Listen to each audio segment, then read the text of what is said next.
Hello and welcome to NJ News Now. I'm Kristina Behr. Police have arrested a man accused of shooting two police officers in Newark. The arrest came yesterday morning after a two-day manhunt for the suspect, 30-year-old Kendall Howard of East Orange.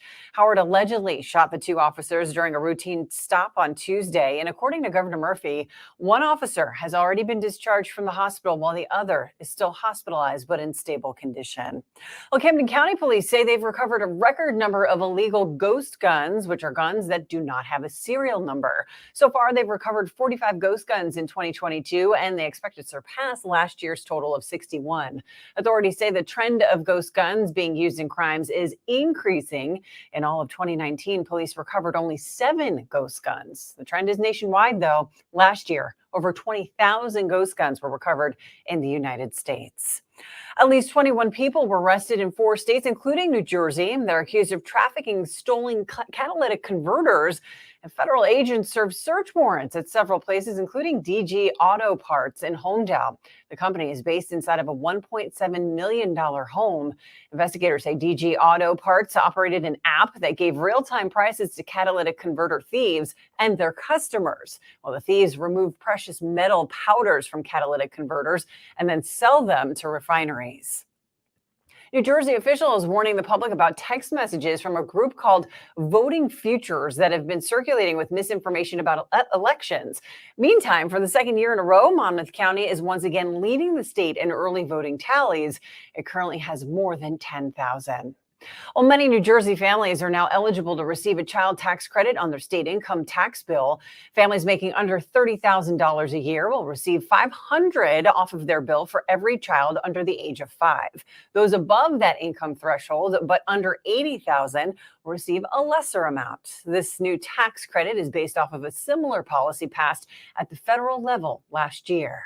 When the federal government did this, they measured it and they found that it raised more than 60 million children above the poverty line out of 30 million households, right? It reduced hunger and food insufficiency by about 25% in children. This is putting money directly back into the hands of our lower income residents. And so New Jersey went ahead and said, let's model a similar thing with a state tax credit. Well, that tax credit can be claimed with this year's state income tax returns. Well, the faculty union at Bloomfield College is concerned about job losses in the wake of last week's merger with Montclair State University. Since Bloomfield College won't exist as a legal entity after the merger takes effect next July, professors are now worried that they may not be asked to return. A Montclair State spokesman told NJ Advance Media that the university will, quote, make every effort to retain Bloomfield's faculty and staff. Well, a custom edition of Monopoly featuring locations from around the South Jersey shore will be coming out next summer. This is pretty cool. Traditional Atlantic City landmarks from the original game will be replaced with landmarks and street names from places like Cape May and Ocean City. So what we're asking is that anyone who's from the South Jersey shore who has visited for years to send their recommendations for what they want to see on the board. So the iconic landmarks, your favorite, where you got married, where you went on your first date, where you went on a field trip. We really just want to encompass the South Jersey shore and put on the board what the locals want to see. So fun. The game will also feature some of South Jersey's most popular small businesses and nonprofits. And you can make a suggestion by emailing southjerseyshore@toptrumps.com. Well, this is a great story. Quick Check is looking to help families in need by donating a portion of their earnings. For every Thanksgiving Everyday Sub sandwich sold between now and November 27th, 25 cents will go towards the Checkout Hunger campaign. Now, that money will be given to food banks like the Community Food Bank of New Jersey, where it will then be used to help feed needy families this holiday season. In the 8 years they've done this, Quick Check has raised over $920,000. Well, fans of the TV show Ghost Hunters will get to see a South Jersey episode this Saturday. The show's headed to Camden to explore the USS New Jersey. It's a World War II battleship that's now a museum and a war memorial. Well, on the show, they'll be looking for possible evidence that the ship is haunted by some of its former sailors. That episode was filmed back in February over the course of 5 days. Ghost Hunters have visited other landmarks in South Jersey, including the Burlington County Prison, which is super creepy, and the White Hill Mansion as well. Well, up next, a farm animal causing a lot of problems for South Jersey police. We'll show you the video as well. You're watching NJ News Now. You can watch this show and more at our channel on New Jersey. Just head to OnNJ.com and follow us on social media. 2020 felt like a dark tunnel, and while 2020 is over, the impact is not.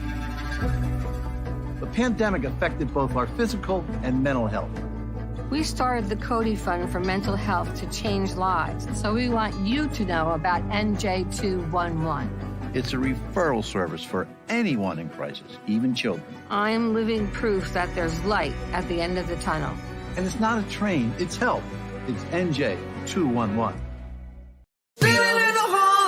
The New Jersey Hall of Fame is coming to you, celebrating our best and brightest, greeting guests along our Garden State Parkway through its 9 service areas, engaging travelers from our terminals to our transit centers, inspiring new generations as we move from town to town, and at New Jersey's hottest red carpet ceremony, inspiring New Jerseyans at our new home at American Dream. It's the New Jersey Hall of Fame, and it's where you want to be because everyone needs a hero.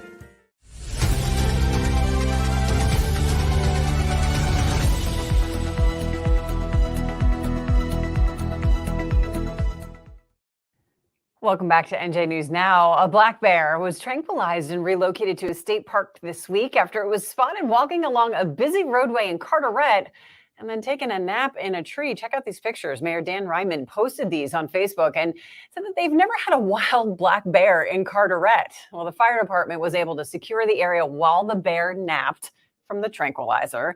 Officials from the New Jersey Division of Fish and Wildlife tranquilized the bear and then moved it to that state park. Unreal. Well, engineers say the Hudson County extension of the New Jersey Turnpike needs a $4.7 billion expansion to accommodate, of course, growing traffic. The report was initially obtained by the Jersey Journal, and it says growing truck traffic and increased development in Bayonne made this expansion necessary. The report also says that some bridges on the extension can no longer handle the full load of vehicles that they were initially designed for. Hunterdon County has a new blue envelope program for drivers with autism. Based on a similar initiative in Connecticut, the program distributes a blue envelope to drivers that would help them organize important documents like their vehicle registration. Well, the primary goal of the program is to assist the drivers with their documents. So they can organize their license or registration insurance inside the envelope. And it helps them to understand what to do when they're on a traffic stop. It explains to them what the police officer might typically do. They may have a radio, they may have a flashlight, there's going to be flashing lights on the patrol car. They may ask them some questions that they may not be used to. Well, anyone who would like a blue envelope can pick one up at any Hunterdon County Police Department, like the Sheriff's Office, the Prosecutor's Office, or any local state police office. Well, with Veterans Day coming up next Friday, the Columbian Foundation will honor military veterans with their flag-raising ceremony at Columbus Park in Newark. That ceremony began after members of the Columbian Foundation decided to replace the old, worn-out American flag that was at the park for years. So we decided, with the permission from the Newark administration, to have this event on Veterans Day because we're there to honor the veterans. And that's why we have the military presence and the fire and the police. And it's a good time. And afterwards, Pat, Gina, and I host an event at our office. We have a basement in our office that we host such events at. So each year, it's not a fundraiser. It was just a get-together to honor people who sacrificed their lives for our country. Well, that ceremony will be held on Veterans Day from 2 to 3 p.m.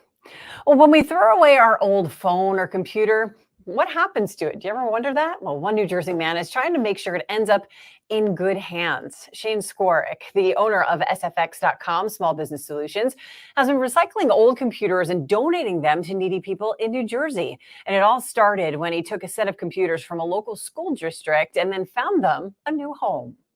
So I had asked that particular school district if they would mind donating those machines to me instead of throwing them out in the garbage. And I would just take the time to reformat them, clean them out, upgrade whatever needed to be upgraded, and then move forward with it. I thought it was a good way to honestly take old machines that still could get some extra life out of it, maybe 5 or 10 years out of it, and give it to somebody that doesn't necessarily have that opportunity to go out and buy a new computer or even have a computer for themselves. Well, since he started, Skorick has been able to donate about 200 computers. Well, police in Burlington County were dispatched near Columbus Park after receiving a trespassing complaint. When they arrived, this is what they found. That's a cow. Police say they're working with a nearby animal hospital and with local farmers to retrieve the cow safely. They're advising anyone who sees the cow to contact them immediately so the cow is not harmed. The police also say they'll update their training to prepare officers to deal with this kind of incident in the future. I have a feeling Jon Stewart will be getting a call soon about this cow. Well, speaking of animals, the Cape May County Zoo posted a special birthday message for Bert the Monkey. Bert, this guy, is a member of the Black Howler Monkey Troop. These monkeys are from the tropical forests of South America, and they're known for making a loud, howling territorial call that can be heard from 3 miles away. Bert will howl if he hears a leaf blower, if his neighbors start singing, or when he gets a refill of his water bowl. Bert lives at the zoo with his mom and his sister. Thanks for watching. I'm Kristina Behr.